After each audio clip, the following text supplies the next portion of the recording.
আসসালামু আলাইকুম রহমতুল্লাহ। জাবালে মালাইকা, যে পাহাড়ে আল্লাহর ফারিস্তারা নেমেছিল, এই ভিডিওটি আমার একটা বন্ধু আপনাদেরকে দেখানোর জন্য পাঠিয়েছে।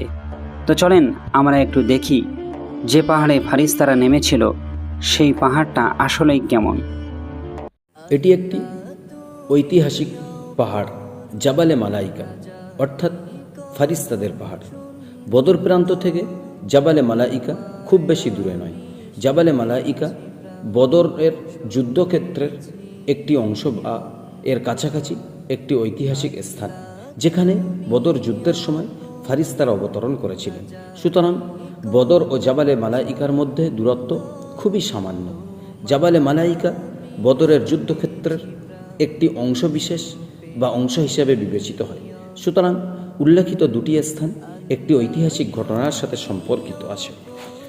বদর শহরটি মক্কা শরীফ থেকে প্রায় 300 থেকে 310 কিলোমিটার উত্তর ও পশ্চিম দিকে অবস্থিত, আর মদিনা শরীফ থেকে প্রায় 150 কিলোমিটার দক্ষিণ ও পশ্চিমে অবস্থিত এই বদর শহরটি। জাবালে মালাইকার উচ্চতা প্রায় 757 মিটার। জাবালে মালাইকার দৈর্ঘ্য প্রায় 1964 মিটার।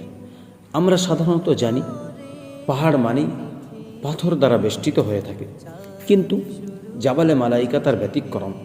এটি সম্পূর্ণ বালু দ্বারা বেষ্টিত একটি পাহাড়, যে পাহাড়ের উপর আরোহণ করলে মানুষ অনুভবই করে না যে আমি কোনো পাহাড়ের উপর আরোহণ করেছি, বরঞ্চ অনুভব হয় যে যেন আমি কোনো তুলার উপরে আরোহণ করেছি। এই পাহাড়ের বালুগুলি এত নরম প্রকৃতির হয়ে থাকে।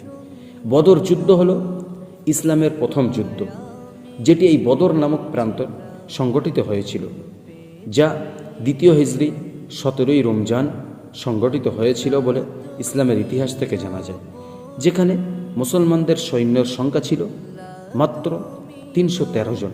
অপরদিকে কাফেরদের সৈন্যের সংখ্যা ছিল 1000 জন।